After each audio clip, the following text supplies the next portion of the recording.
하나님의 말씀 같이 한번 봉독하겠습니다. 로마서 1장 26절부터 32절까지 말씀입니다.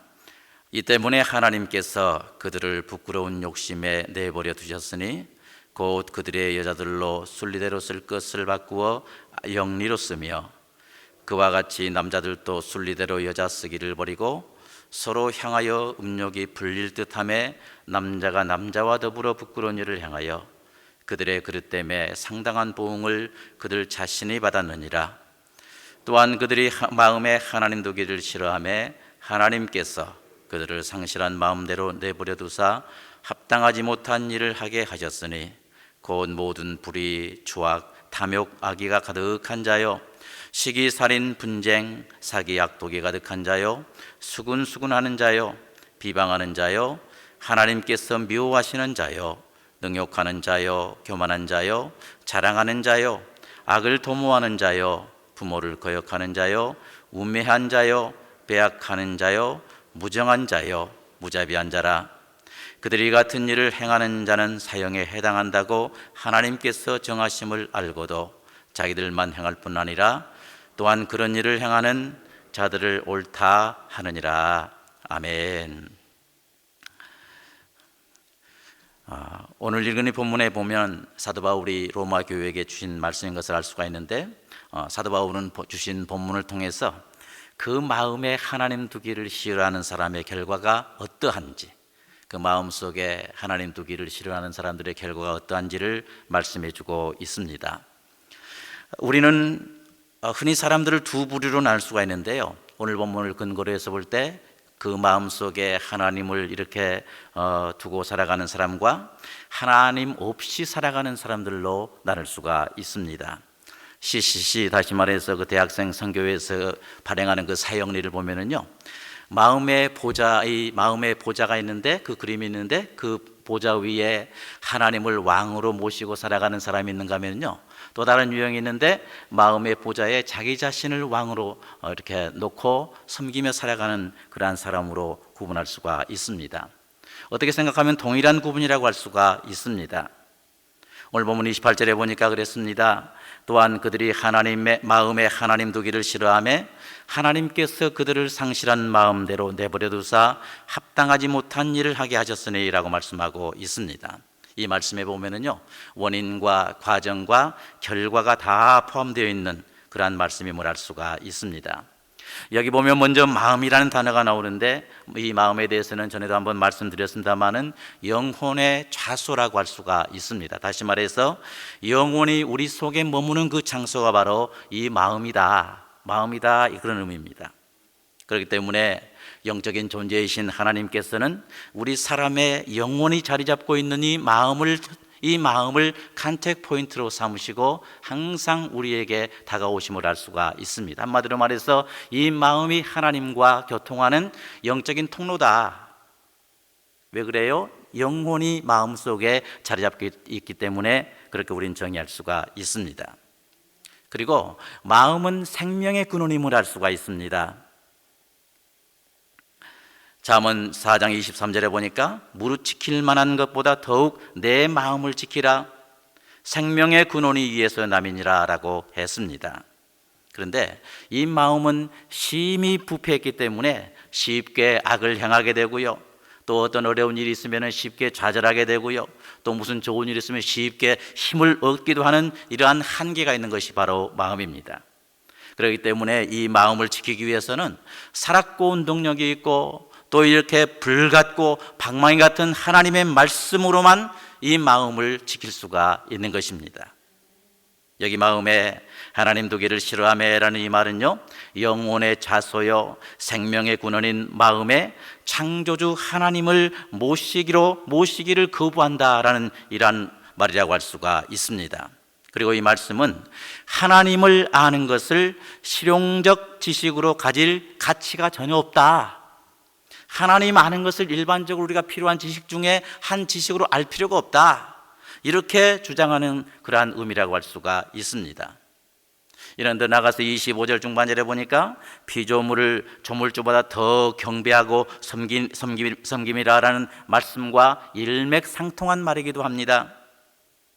우리 주위에 보면 우리의 그 마음속에 하나님 두기를 싫어하고요, 자기 자신을 마음의 왕으로 삼고 살아간다고 하는 사람들을 많이 볼 수가 있습니다.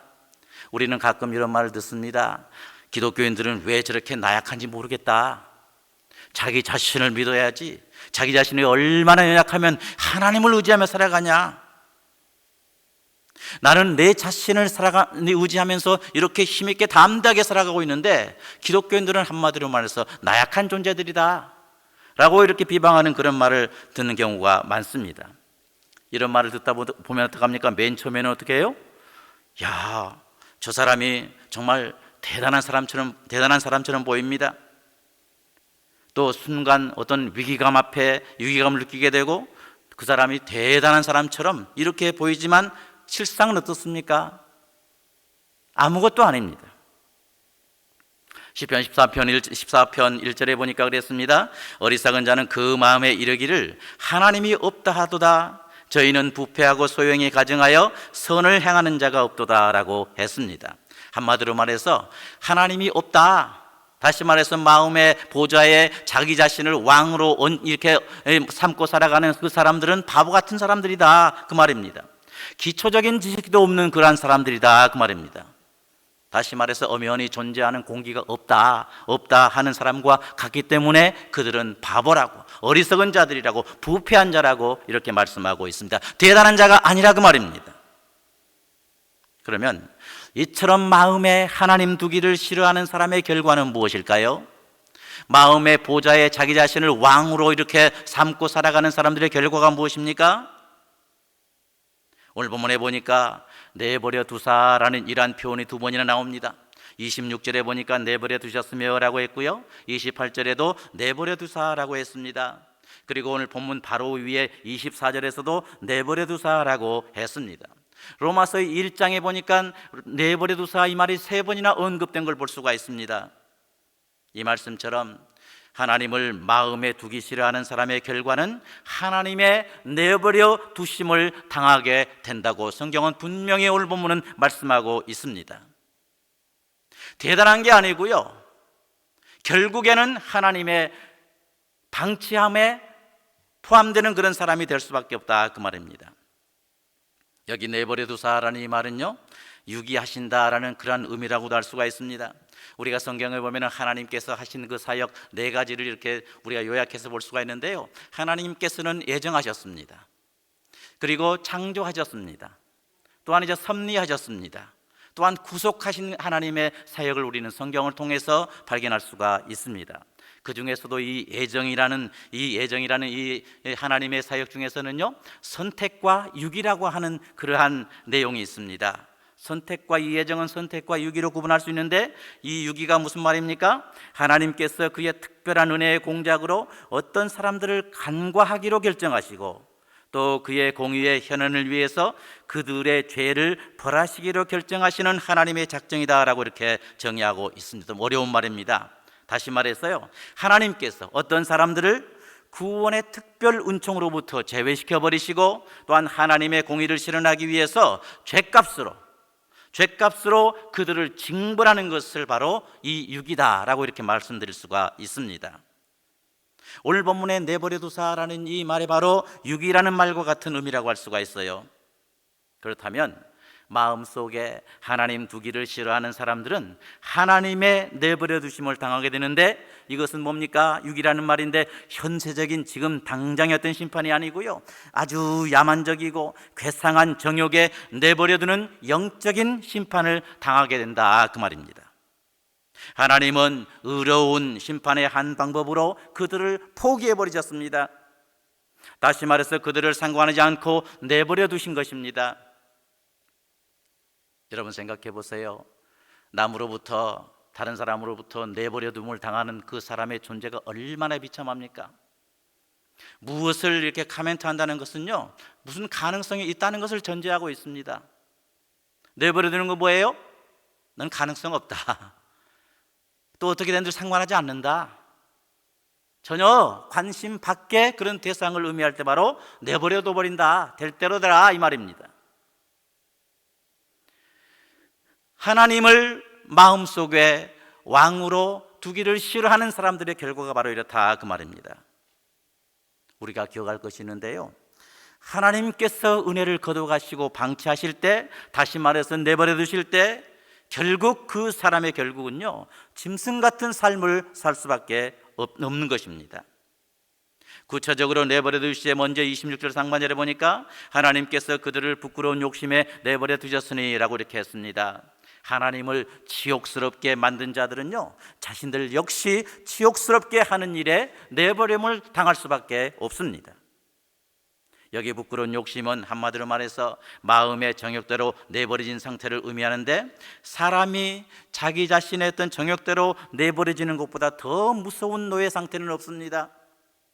자기 자신의 정욕대로 살도록 내버려두는 것처럼 더 큰 형벌은 없는 것입니다. 그렇게 되면 사람이 곧 짐승과 같은 욕정에 끌리게 되고, 그래서 짐승보다 더 형편없는 처지로 전락되어 버릴 때가 많습니다.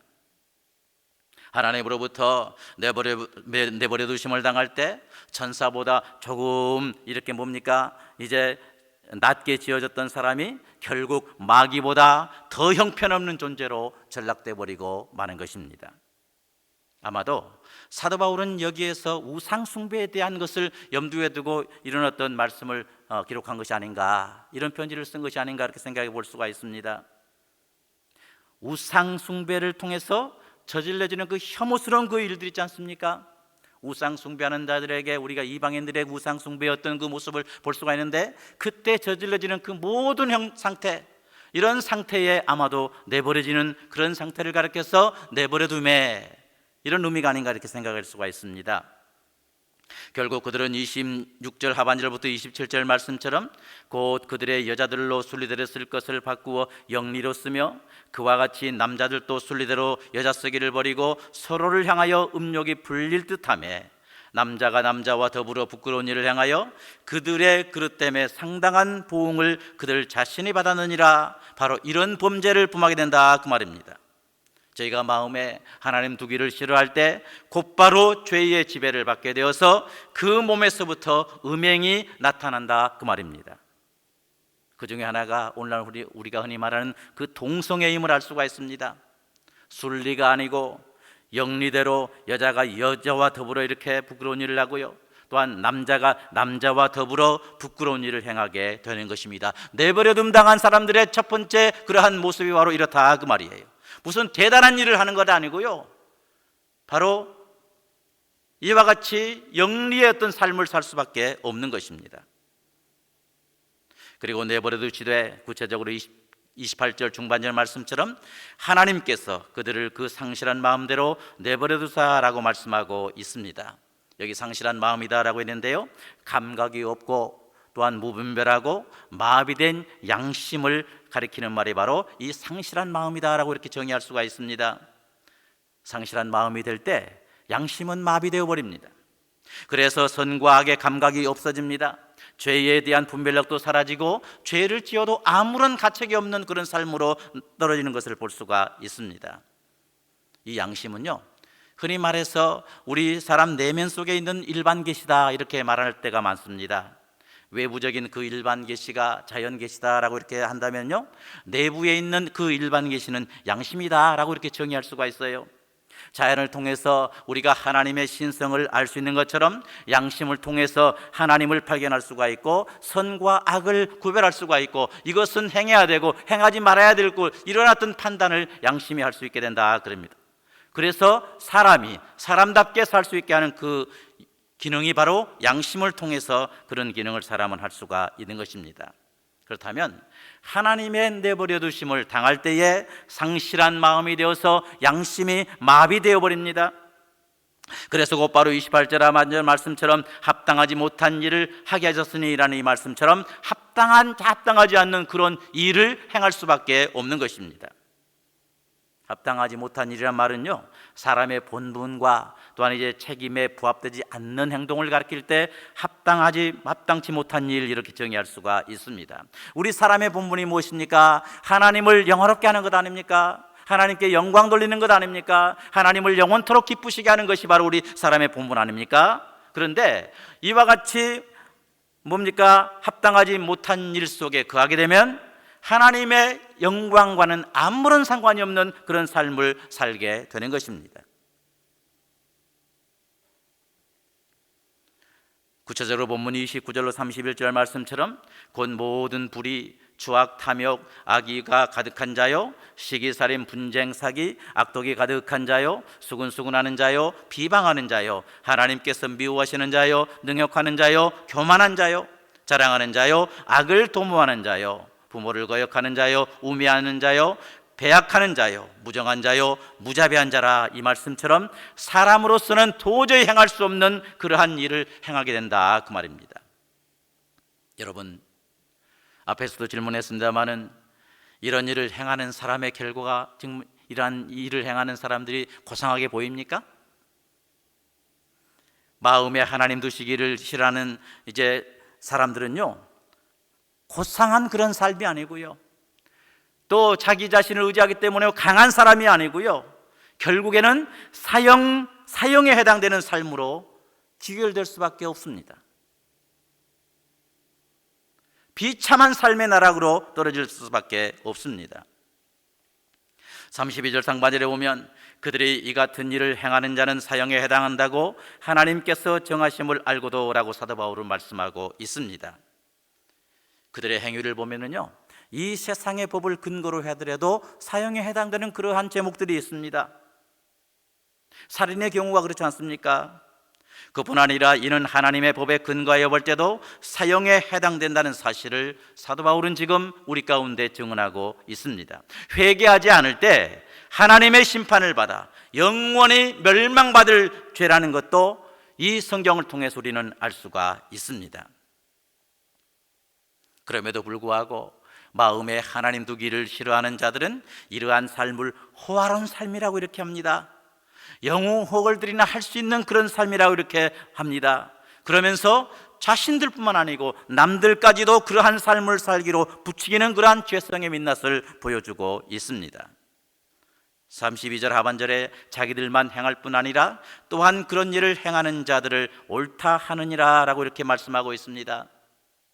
이처럼 범죄한 사람에게는 묘한 그러한 심리가 있음을 발견할 수가 있는데, 자신들의 죄를 합리화할 뿐만 아니고 다른 사람에게도 이와 같은 죄를 짓자, 이건 정말 특별한 사람들만 할 수 있는 거야, 이렇게 부추기면서 범죄함을 부추기면서 그 범죄함을 또한 옹호하고 있는 모습을 볼 수가 있습니다. 이것 때문에 패가 망신한 사람들이 얼마나 많음에도 불구하고 여전히 이런 삶을 부추기고 있다, 그 말입니다. 마음속에 하나님 두기를 싫어하고 자기 자신을 마음의 왕으로 삼고 살아가는 사람들은 무슨 대단한 사람들이 될 것 같지만 결국은 원죄의 양상에서 벗어나지 못할 뿐만 아니라 사형에 해당하는 삶을 살 수밖에 없는 것입니다. 기억하시길 바랍니다. 그렇다면 사람이 사람이기 위해서는 그 마음에 하나님을 모시고 믿고 의지하며 살아야 될 줄 믿습니다. 세상 사람뿐만 아니라 우리 하나님의 백성들도 영혼의 좌소인 마음속에, 생명의 근원이 있는 마음속에 하나님을 왕으로 모시고 섬기고 의지하며 순종하며 살아야만 되는 것입니다. 마음속에 하나님 두기를 싫어할 때 곧바로 어둠의 왕인 이 사단이 우리의 마음을 침노하기 때문에 그렇습니다. 우리 마음을 정복해서 죄의 꺼벙이로 살아가도록 유혹하기 때문에 그렇습니다. 베드로전서 5장 8절로 9절 상반절에 보니까 사도 베드로는 말씀합니다. 근신하라 깨어라, 너희 대적 마귀가 우는 사자와 같이 두루다니며 삼킬 자를 찾나니 너희는 믿음을 굳게 하여 저희를 대적하라 말씀하고 있습니다. 타락한 사람은 우상 숭배와 음행과 또한 살인과 시기와 분쟁 등 하나님이 싫어하시는 그러한 일만 골라서 하게 되어 있습니다. 죄로 인해 미련해진 사람은 하나님의 그 창조 질서를 파괴하는 죄를 범하게 되었습니다. 하나님의 그 거룩하심을 좇지 않고 사단의 종이 되어서 더럽고 추한 죄악만 저지르고 있을 뿐입니다. 이것이 바로 타락한 사람들의 상황입니다. 실존입니다. 그래서 세상의 기준으로 보나 성경의 기준으로 보나 사형에 해당되는 존재가 되고 말았습니다. 죄악의 포로가 되어서 사형의 그 형장으로 끌려가는 이 사람을 단지 하나님의 형상이라는 그 이유 때문에, 하나님의 형상으로 지음받았다는 그 이유 때문에 아들 예수 그리스도를 이 땅에 죄 없는 사람으로 보내셔서 대속의 제물로 죽이시고 우리를 다시 하나님의 백성으로 삼아 주셨습니다. 선택으로 예정하셔서 특별 은혜인 구원을 선물로 주셨습니다. 이제 우리 그리스도인은 택하신 족속이요 왕 같은 제사장이 된 것입니다. 새로운 피조물이 되었습니다. 성령님을 보내주셔서 항상 우리와 함께 해주시는 임마누엘의 은총을 누리며 살아갈 수 있는 존재가 되게 해 주신 것입니다. 사랑하는 여러분, 우리는 오늘도 수없이 마음의 왕자에 나를 왕으로 모셔라, 너의 삶을 책임져 주겠다, 이러한 도전을 받으며 살아가고 있습니다. 마음에 하나님 두기를 싫어하는 상황이 너무나 많이 우리를 놓고 할 때 이런 상황에서 우리는 살아가고 있습니다. 오늘 본문에서 언급한 대로 오늘 본문에 나와 있는 그 사단의 꺼벙이 역할을 하는 그 죄악들이 있지 않습니까? 여러 가지 그 죄악들이 있지 않습니까? 그 죄악들이 우리의 원래 타락한 그 본성을 이용해서 끊임없이 우리를 유혹합니다. 범죄하도록 범죄 현장으로 이끌어갑니다. 그리고 동성애가 그렇습니다. 부모를 거역하는 것이 그렇습니다. 무정하여 불쌍한 사람을 돕지 않는 것이 그렇습니다. 자기 자신을 부인하지 못하는 그러한 것들이 끊임없이 우리를 도전하고 있습니다. 특히 오늘 본문에 보면 그 정욕에 대해서 언급하고 있는데, 정욕에 대해서 우리는 더욱더 경계를 강화시켜야 될 필요가 있습니다. 오늘 본문에도 영리대로 여자가 여자와 더불어서 남자가 남자와 더불어서 부끄러운 일 행한다라고 했는데요, 안쌤은 그런 얘기를 했습니다. 다른 죄들은 우리가 다 들은 말입니다만은, 다른 죄들은 대항해서 싸움으로 이길 수 있지만은 이 성적인 죄악은 피함으로 이길 수가 있다, 이렇게 말을 한 것을 볼 수가 있습니다. 요셉의 그 전형 아닙니까? DC에 가면은요, 그 17번가 이렇게 지나가게 되면은요, 거기는 유난히 이 무지개 같은 그 깃발이 막 질비하게 이렇게 꽂혀 있습니다. 거기를 지나갈 때마다 주여 주여 이렇게 한숨 쉴 때가 많은데, 정말 동성애를 옹호하고요, 정말 거기에서는 더 이렇게 집중적으로 이렇게 어필하는 그러한 17번가를 우리가 가끔 발견합니다. 이러한 현상이 너무나도 많습니다. 9월 축제라고 또 있지 않습니까? 그걸 통해서 끊임없이 동성애를 홍보하고 또 장려하고, 또한 이 기회를 통해서 자신들의 권리를 쟁취하려고 하는 그러한 시도들이 우리 주위에 얼마나 많은지 모릅니다. 이러한 상황에서 우리는 어떻게 해야 됩니까? 더 깨어 경계해야 됩니다. 우리가 경계할 뿐만 아니라 그러한 모든 죄악들이 하나님 보시기에 사형에 해당된다고 하는 그런 죄악들이 이 세상에서 온전히 사라지기를 위해서 간절히 기도하는 우리 모두가 되어야 될 줄을 믿습니다. 사도 바울의 말씀 따라서 우리 마음의 왕좌에 항상 하나님을 왕으로 모시고 살아가는 우리 모두가 되시기를 바랍니다. 어떤 이들이 그런 것처럼 마음에 하나님 두기를 싫어하는 그러한 풍습에서 완전히 돌이키는 우리 모두가 되시기를 바랍니다. 그래서 선택으로 예정받은 자들처럼 살아서 하나님을 기쁘시게 하고 하나님께 영광을 돌리고, 그래서 사람의 본분을 온전히 행하며 살아갈 수 있는 우리 모두 될 수 있기를 주님의 이름으로 간절히 축원합니다.